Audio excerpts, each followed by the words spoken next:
Bom dia, a paz do Senhor, que o seu dia, hoje nessa terça-feira, seja abençoado e cheio da presença de Deus.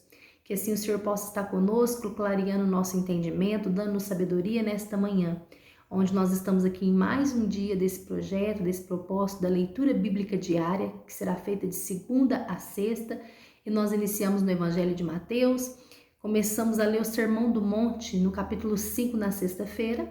Ontem nós lemos o capítulo 6 e hoje nós vamos finalizar o sermão, né? Quando Jesus subiu no monte, na montanha, e começou a ministrar uma grande multidão que o seguia, trazendo grandes ensinamentos, né? Tanto válidos naquela época como nos dias de hoje. A importância da gente seguir os conselhos de Jesus Cristo para ter uma vida espiritual mais saudável aqui na Terra. Então, nessa última parte do sermão, que finaliza aqui no capítulo 7, no primeiro versículo, o Senhor vai nos ensinar assim: Não julguem, para que vocês não sejam julgados, pois com o critério com que vocês julgarem, vocês serão julgados, e com a medida com que vocês estiverem medindo, vocês também serão medidos. Porque você vê o cisco no olho do seu irmão, mas não repara na trave que está no seu próprio? Ou como você dirá a seu irmão, deixe que eu tire o cisco do seu olho, quando você tem uma trave no seu próprio? Hipócrita, tire primeiro a trave do seu olho e então você verá claramente para tirar o cisco do olho do seu irmão. Não deem aos cães o que é santo, nem joguem as suas pérolas diante dos porcos, para que estes não as pisem com os pés e aqueles voltando-se não estraçalhem vocês. Esse primeiro, vamos dizer assim, o primeiro bloco, né, desse capítulo 7, do versículo 1 ao 6, o Senhor está falando a respeito dos hábitos de julgar os outros. Nós sabemos que nós, seres humanos, temos as fraquezas, né, dessa carne e somos inclinados ao pecado. É muito mais fácil eu conseguir enxergar a falha, o pecado que está na vida do próximo do que o que está em mim. É muito mais fácil eu praticar o hábito de julgar, de condenar, de ter prazer em identificar as fraquezas que há no outro, né, do que observar as fraquezas que estão em mim. Então aqui o Senhor está trazendo os ensinamentos que quando eu criticar, quando eu julgar, quando eu falar do outro com a mesma medida, com a mesma intensidade, eu também serei julgado. Por isso que a palavra do Senhor nos orienta que o certo seria a gente examinar nós mesmos antes de observar ou citar ou tirar um tempo para ficar falando da vida alheia, que eu pudesse estar tirando um tempo para observar as minhas próprias falhas, as minhas próprias fraquezas. E quem traz isso sobre a nossa vida é só o Espírito Santo.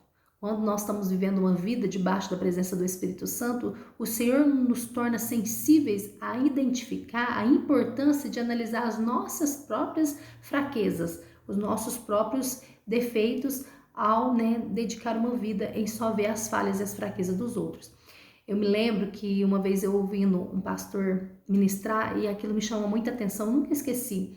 Ele falou assim: quando você perceber que você está numa fase que você entra dentro da sua igreja e você vê o defeito do que está do seu lado direito, lado esquerdo, do que está em cima do púlpito, que está atrás, e você começar a perceber que com frequência você só está conseguindo ver as fraquezas do outro, ele fala: corre para a oração, busque um socorro no Senhor, porque a sua vida espiritual não está boa. Ele falou, porque quando a gente vai se aproximando de Deus, quando a gente está cada vez mais íntimo do Senhor, a tendência é a gente começar a observar as nossas fraquezas. E principalmente quando a gente entra dentro de uma congregação, de uma igreja, e você entra com o propósito certo de adorar o Senhor, você não tem nem tempo de ficar observando as pessoas que estão ao seu lado. Você fala: não, vou na igreja, vou oferecer o meu culto ao Senhor, entrar com esse propósito, vai vir oferecer minha vida a Ti, Senhor, reconhecendo que eu sou dependente de Ti. E aí o culto inicia, você apresenta o seu culto ao Senhor, adora Ele, termina, você não teve nem tempo de observar a falha de um, de outro, você entende que tudo está ali, né, sobre a autoridade, sobre o comando de Deus. Esse é uma característica de que uma pessoa que está bem espiritualmente. Agora, quando a gente entra, o coração entristecido, a gente observa uma falha aqui, uma falha ali, sempre vai ter falhas. O ser humano é falho, mas nós também somos. Mas quando a gente começa a perceber que isso vai nos incomodando, às vezes até nos tirando o prazer de estar na casa do Senhor, é porque a nossa vida espiritual está precisando de um socorro. Porque aqui mesmo o Senhor está nos ensinando que nós não precisamos ter uma vida dedicada em julgar o outro, porque com a mesma intensidade que a gente julga, a gente também será julgado. O Senhor que está ensinando o que a gente até comentou nos outros capítulos, que a gente busca tanto condenar a falha do outro, muitas vezes a gente se esquece que nós somos falhos. Nós também temos as nossas fraquezas e a gente tem que amar o próximo como a nós mesmos. Na sequência do versículo 7 ao 12 vai falar sobre o Senhor nos encorajando à oração. Versículo 7. Peçam e lhes será dado. Busquem e acharão. Batam e a porta será aberta para vocês. Pois todo o que pede, recebe. O que busca, encontra. E a quem bate, a porta será aberta. Ou quem de vocês, se o filho pedir pão, lhe dará uma pedra? Ou se pedir um peixe, lhe dará uma cobra? Ora, se vocês que são maus sabem dar coisas boas aos seus filhos, quanto mais o Pai de vocês que está no céu dará coisas boas aos que lhe pedirem. Portanto, tudo que vocês querem que os outros façam a vocês, faça também vocês a eles, porque essa é a lei e os profetas. Então, aqui o Senhor está falando das orações que são levadas ao Senhor, que elas são respondidas. Quando a gente se coloca num propósito de ter um diálogo com Deus, uma vida dedicada em conversar, entregar, lançar ao Senhor os nossos anseios, desejos e até mesmo as nossas gratidões, que muitas vezes a gente pensa que oração é só pedir. Eu vou ao Senhor só para pedir. Mas vamos analisar, foi o que eu comentei no vídeo passado, a oração é um diálogo. Eu não falo com a minha mãe, com meu pai, ou com meu esposo, ou com meu filho só quando eu quero pedir alguma coisa. Não, eu falo para me comunicar com ele, com eles, para poder até mesmo fazer um elogio, um agradecimento. Faz parte da vida você se socializar e conversar com a outra pessoa. Esse hábito nós também deveríamos praticar com mais frequência, em falar com Deus, não só usar a oração como um hábito de desespero, numa hora que você está necessitando de uma cura, de um socorro, de uma ajuda. Aí você vai lá, nossa, eu vou no Senhor porque eu estou precisando. Não, precisando do Senhor, a gente precisa todo o tempo, nós somos totalmente dependentes dele, mas que a oração também seja vista, nossa Senhor, hoje eu vim aqui para te agradecer, nossa, que dia abençoado que o Senhor me deu, só por eu estar respirando, só por eu ter a água ali encanada, abre a torneira, a água está ali disponível para mim, só por eu ter roupas limpas dentro do meu guarda-roupa, que eu posso escolher a cor que eu quero usar, só por eu ter um sapato disponível para eu não ter que ficar pisando no chão com o pé descalço, as pequenas coisas. Ontem até me enviaram um vídeo, eu achei muito interessante, que uma psicóloga, ela vai falar assim, se eu der para você 10 milhões de reais, né, o que você faria? Aí elas estão numa entrevista, num podcast, e a moça começa a falar das intenções dela de aplicar esse investimento e tal. Aí ela fala assim, tá, mas aí se eu der para vocês e falar que amanhã vocês não vão acordar, vocês vão morrer, né? O que vocês fariam? Aí elas falam, a gente devolveria o dinheiro. Aí ela fala assim, então acordar vale mais do que 10 milhões de reais? Ela fala assim, claro que vale. Aí ela falou, então por que às vezes a gente acorda tão nervoso? Então por que às vezes a gente acorda tão bravo, tão sem prazer pela vida, reclamando? Eu achei aquilo tão profundo, porque só o fato de você ter acordado nessa terça-feira de hoje era para que os nossos corações estivessem cheios de gratidão. Já é um motivo suficiente para a gente passar o dia todo falando, Senhor, muito obrigada pelo o ar que eu respiro, que é o Senhor quem me dá, é o fôlego de vida que vem de ti, tu és a fonte que me mantém vivo. Então, só da gente estar respirando, vivendo, já é motivo da gente se reconhecer como uma das pessoas mais ricas dessa terra. Então, agradeça a Deus pelo que você tem. Não foque naquilo o que está te faltando. Não, agradeça pelo que você tem hoje. Tem muitas pessoas que dariam, vamos dizer, quase tudo para ter o que você tem. Então, reserve momentos para você ter um momento de oração com o Senhor só para agradecer por aquilo que você tem. Só para identificar, nossa Senhor, eu tenho isso, e aí muito obrigada pelo que eu tenho, pelo que o Senhor tem feito por mim. Então ele vai dizer que aquele que busca, ele encontra. Essa passagem está falando que aquele que busca, ele encontra. Que aquele que bate, a porta se abre. Ele está falando da importância da gente ser dedicado naquilo que a gente faz. Aquele que vai até o Senhor, reconhecendo que Deus, ele é aquele que escuta as nossas orações e vem a nosso favor, ele encontrará misericórdia, né, e socorro e a bondade de Deus. Ele vai dar o exemplo, né, se até nós, né, Se eu e você, não sei se você já tem filho, mas se você tiver, ou até mesmo sobrinho, que uma pessoa chega em você e te pede alguma coisa, mas ele vai dar o exemplo do filho, até vocês, se um filho chegar em vocês e pedir algo, vocês dará algo totalmente diferente, prejudicial àquilo que ele pediu. Ele dá o exemplo assim, se ele te pedir um pão, você vai dar no lugar do pão uma serpente? Ele está te pedindo algo bom, saudável para o alimento, você vai dar um animal venenoso para ele? Não, gente, nós não vamos fazer isso, a gente tem a bondade, o amor, a misericórdia, a gente ama. Então, se o filho está com fome, pede um pão, a gente vai ali e supre a necessidade desse filho. Ele vai falar, quanto mais o Pai que está no céu, quanto mais o Deus que tem o controle sobre todas as coisas, Criador do universo, da minha e da tua vida, quanto mais Ele fará a mim e você diante das nossas orações, daquilo que a gente pede. Muitas vezes Ele não dará para nós aquilo que nós pedimos exatamente, porque Ele conhece o amanhã. Mas uma certeza nós temos que ter, Ele dará para nós exatamente o que nós precisamos, né? Graças a Deus. E aí no final aqui do versículo 12 ele vai dizer, portanto, tudo que vocês querem que os outros façam a vocês, façam também vocês a eles. Essa é uma grande lição. Muitas das vezes a gente cobra atenção, carinho, elogio, até mesmo dentro dos nossos lares. Às vezes a gente cobra reconhecimento no nosso trabalho, cobra uma amizade mais calorosa com os nossos amigos, mas aqui ele fala, portanto, o que vocês querem que os outros façam por vocês? Aí ele vai falar, faça vocês também a eles. Que possamos, antes de ficar observando a ausência do que as pessoas não têm feito por nós, que a gente se disponha a ter a iniciativa de fazer primeiro. Se eu quero ser mais amada, que eu então ofereça, exale mais amor. Se eu quero ser respeitada, que eu aprenda também a respeitar. Se eu quero ser elogiada, nossa, eu pus uma roupa, nossa, queria tanto que alguém me fizesse elogio. E você, com que frequência você elogia as pessoas? Comece a elogiar, gostou de uma roupa? Nossa, que lindo, pratique. Eu aprendi isso de casa, eu uso o exemplo, eu tenho um pai que ele, sempre que ele pode, nos elogia. Então, eu busco, né, sempre que eu gosto de algo na pessoa, sempre que eu tento, e gerando em mim essa prática de demonstrar a essa pessoa que eu gostei daquilo. Que às vezes a gente gosta tanto de uma coisa, seja uma roupa, de alguma coisa que a pessoa falou, e às vezes a gente guarda pra gente e não faz elogio à pessoa. Eu quero te deixar aí um conselho. Crie o hábito de elogiar as pessoas, para você ver o tanto que você vai começar a colher aquilo que você planta. Então faça para as pessoas, o que você quer das pessoas? Faça para elas primeiro, né? Começa a oferecer, ao invés de cobrar, que automaticamente você vai perceber que as coisas vão melhorar.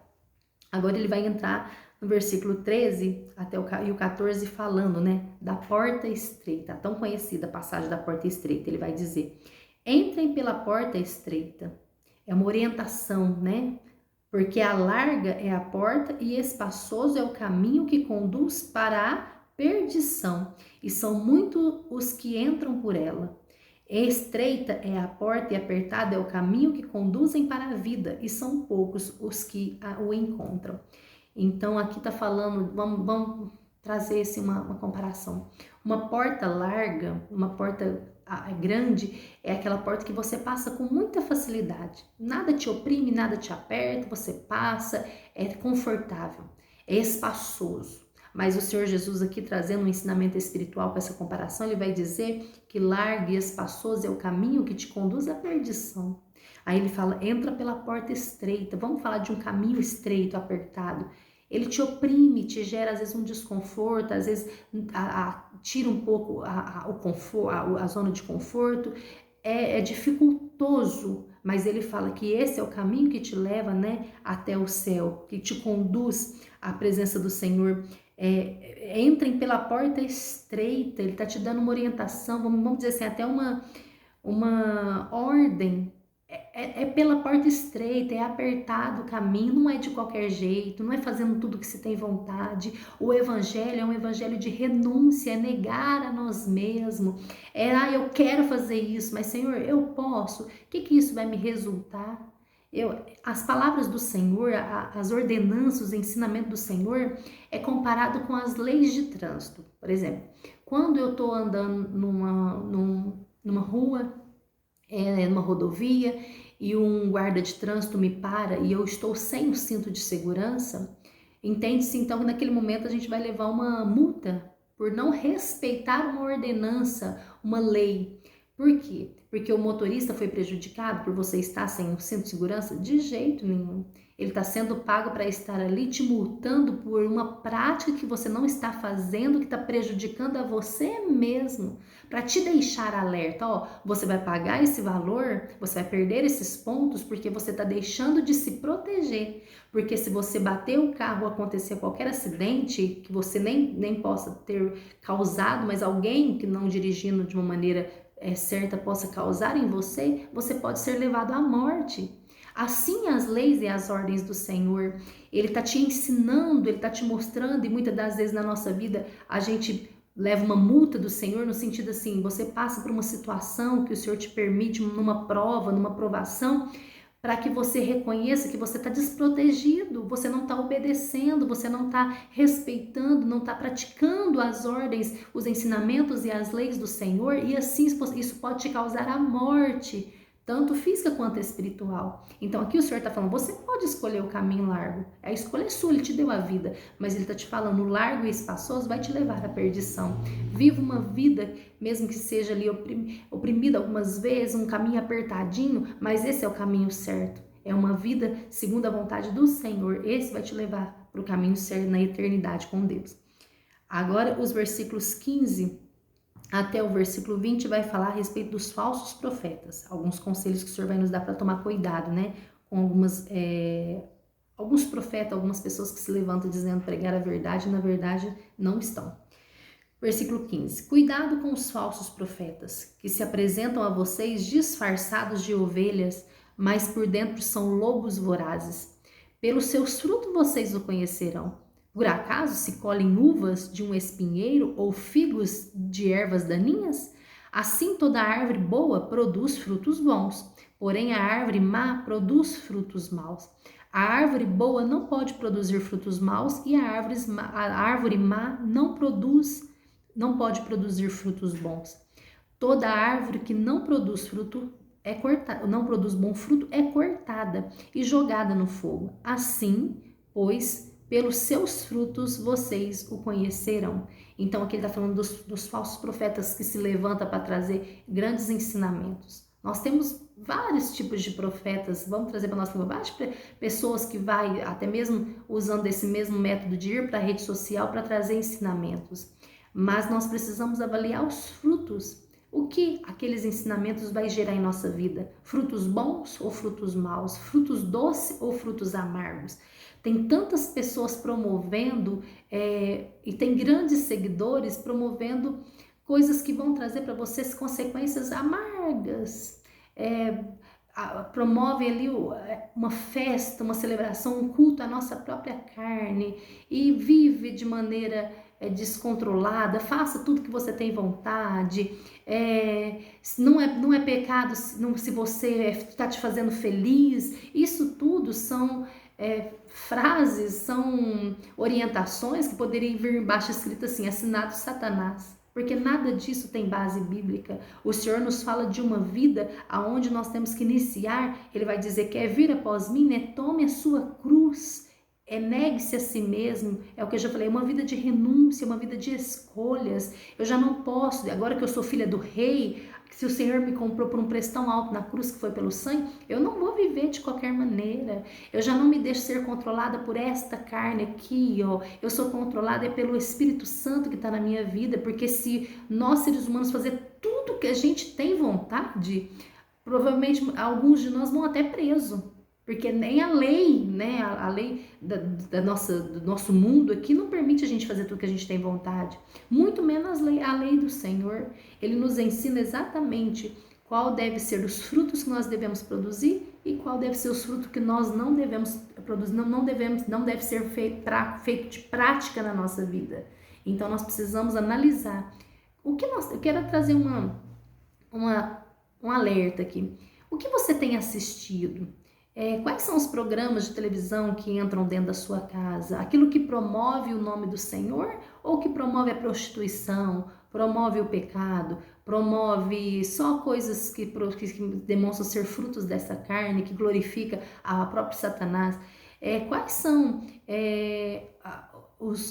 as músicas, as letras de louvores, ou o que for que você coloca dentro da sua casa, que possamos ser criteriosos, não comer qualquer fruto, analisar, avaliar o que aquilo pode trazer para a minha vida.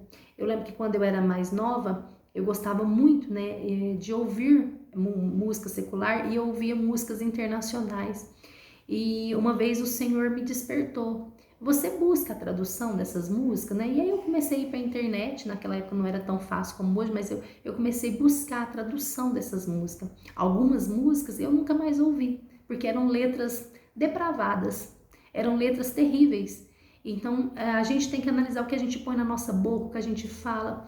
Tem música até brasileira mesmo, que a gente sabe da letra, o ritmo nos leva, quando você vai ler a letra, pega como um texto e lê aquilo que você está cantando, aquilo que você está dançando. Às vezes tem crianças ouvindo e dançando músicas de cunho sexual. São frutos maus, são frutos amargos, que não vai produzir coisas boas na vida das nossas famílias. Então que possamos pedir para o Senhor discernimento, né? Para analisar qual é os ensinamentos, o que nós temos tomado para a nossa vida. Versículo 21. Nem todo o que diz Senhor, Senhor, entrará no reino do céu, mas aquele que faz a vontade de meu Pai que estás no céu. Não é falar, é fazer. Ah, não, eu sirvo a Deus. Falar que serve a Deus, todo mundo fala, todo mundo é filho de Deus, não é isso que as pessoas falam?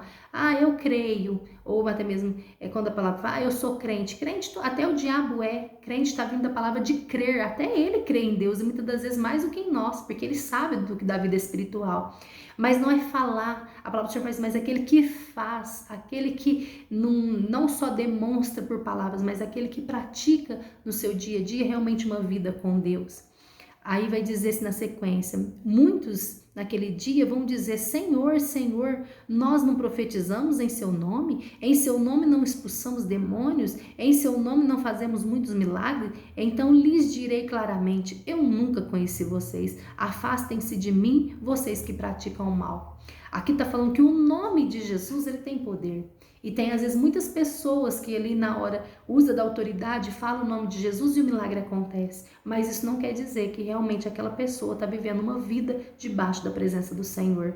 Porque o nome de Jesus, ele em si é o suficiente para transformar a vida de alguém. Mas aqui ele está falando, se atente para o que você tem feito. Como tem sido a sua vida, o que você faz em nome do Senhor, se você renuncia, se você faz as escolhas certas, se você tem uma vida de oração. Por isso a importância do devocional, se você medita na palavra. Quanto tempo fazia que você não lia uma palavra, que você não escuta um louvor, que você não busca coisas que te acrescenta algo de uma maneira espiritual. Busca aquilo que te edifica. A palavra do Senhor vai dizer, tudo que é de boa fama, tudo que é puro, tudo que é bom, nisso nós devemos pensar, buscar trazer coisas boas para as nossas vidas. Agora 24. Todo aquele, pois, que ouve essas minhas palavras e as pratica, será comparado a um homem prudente, que construiu a sua casa sobre a rocha. Caiu a chuva, transbordaram os rios, sopraram os ventos, bateram com força contra aquela casa, e ela não desabou, porque tinha sido construída sobre a rocha. E todo aquele que ouve essas minhas palavras e não as pratica, será comparado a um homem insensato, que construiu sua casa sobre a areia. Caiu a chuva, transbordaram os rios, sopraram os ventos, bateram com força contra aquela casa, e ela desabou, sendo grande a sua ruína. Quando Jesus acabou de proferir essas palavras, as multidões estavam maravilhadas com a sua doutrina, porque ele as ensinava com quem tem autoridade, como quem tem autoridade, e não como os escribas. Então aqui nós finalizamos a leitura dizendo que o Senhor compara aquele que ouve as palavras, aquele que lê, faz uma leitura como essa de hoje, que escuta um estudo, que tira um tempinho para ouvir, né, a respeito da explicação da palavra do Senhor e aguarda e a pratica a palavra, ele é como um homem prudente.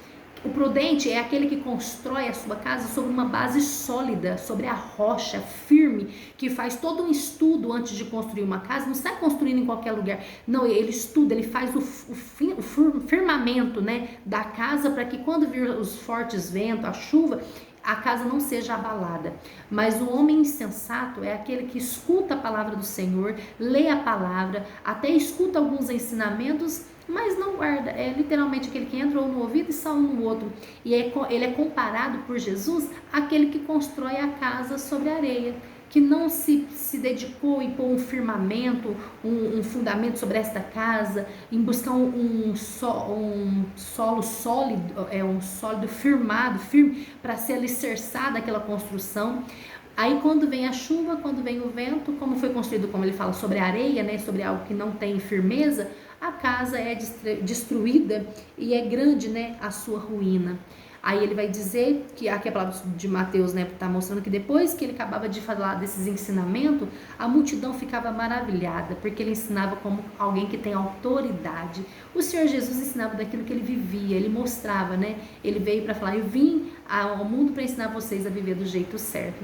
É que seja isso que nós vamos aprender também com Jesus nesse dia de hoje, em todos esses ensinamentos do Sermão do Monte, a viver uma vida do jeito certo. Não, eu acho que é assim, não tem isso. Senhor, como que é, né? Nas nossas orações, me ensina a viver uma vida que agrada ao Senhor, uma vida do jeito certo. Ele é quem criou o céu e a terra, ele que nos gerou, a palavra do Senhor vai dizer em Salmos que antes do nosso corpo ter forma, antes nós ter formado os ossos, a pele do nosso corpo, nós éramos informes no ventre da nossa mãe, o Senhor já nos conhecia. Ele sabe até quantos fios de cabelo tem na nossa cabeça. Eu não sei quantos fios de cabelo tem no meu, você sabe quantos fios de cabelo tem no seu, mas Ele sabe. A palavra do Senhor vai dizer que Ele conhece todas as estrelas, a quantidade das estrelas, e chama todas pelo seu próprio nome. Vai pesquisar quantas estrelas existem. Alguns estudos vão dizer que a quantidade de estrela é maior do que a quantidade de cada grão de areia de todo o mundo. Quem já foi numa praia sabe que é impossível contar os grãos de areia, é uma imensidão que a gente perde no olhar. Aí vai dizer, né, o cientista comprova que as estrelas, o número de estrelas é muito maior que a quantidade de grão de areia, mas a palavra do Senhor vai dizer que Ele conhece cada uma das estrelas, sabe o nome de cada uma. Imagina a inteligência, a autoridade, a soberania do nosso Deus. E nós, muitas das vezes, se sente no direito de achar que nós sabemos o que é bom para a nossa vida. Não, quem sabe o que é melhor para nós é o nosso Pai, aquele que nos criou. Eu quero finalizar com um exemplo. Quando a gente ganha ou compra um celular, ele vem com uma caixinha e com um manual de instrução. O próprio criador daquele aparelho, aquele que produziu, que formou o aparelho, ele faz um guia para que você possa entender melhor para que servem as funções daquele aparelho. A pessoa que compra um aparelho e não busca conhecer, que não lê o manual, não busca às vezes até aprender com vídeos de instrução a respeito daquele aparelho na prática, ele não usa, vamos dizer assim, nem 60% daquilo que o aparelho oferece. Aqui, nós temos lido a palavra do Senhor. Esse aqui é o nosso manual para a vida. O Senhor nos deu uma vida e junto com a vida Ele nos deu um manual, as instruções, umas ordenanças, nos dando sabedoria, conhecimento de qual é o jeito certo de viver. Por isso que tem pessoas que chegam no final da sua vida com uma vida fracassada, não consultou o autor da vida, o dono da vida, fala: Senhor, qual é o jeito certo? É isso que nós temos feito aqui nesta manhã. Senhor, o Senhor me deu a vida, o Senhor fez a vida, o Senhor me mantém vivo, me ensina a viver do jeito certo, que glorifique o teu nome. Amém? Eu queria finalizar fazendo uma oração por você. Amanhã nós estaremos aqui lendo o capítulo 9 do Evangelho de Mateus. Senhor meu Pai, nós estamos aqui diante da Tua presença nesta manhã, dessa terça-feira, e eu quero Te apresentar essa vida que está aí juntamente conosco, meu Pai, lendo a Tua palavra. Eu quero Te pedir que seja qual for a necessidade que ela tenha apresentado diante de Ti, que o Senhor vai de encontro, que o Senhor cumpra os Teus propósitos sobre esta vida, que o Senhor dá sabedoria, que a autoridade desta palavra, através do Espírito Santo, venha florescer ao coração dessas pessoas, que o Senhor possa, através do Teu poder, da Tua graça, da Tua autoridade, transformar e impactar essas vidas, essas famílias, através do poder da Tua palavra, que esses sábios ensinamentos, esses conselhos maravilhosos, possa trazer para a nossa vida graça, glória e poder, manifestar o Teu amor sobre nós, que possamos colocar em prática, assim como um homem prudente, ouvir esses conselhos e começar a praticar diariamente, para que as nossas casas, os nossos lares, as nossas famílias, as nossas vidas estejam alicerçadas sobre a rocha que é o Senhor, e que assim que as tempestades que possa nos assolar, não tenha prazer em ver a destruição, porque nós estamos firmados em Ti. Obrigado por tudo que o Senhor tem ministrado no nosso coração. Assim nós te agradecemos por tudo que o Senhor tem feito até aqui e ainda continuar fazendo, porque Tu és fiel. Assim nós te louvamos, te bendizendo.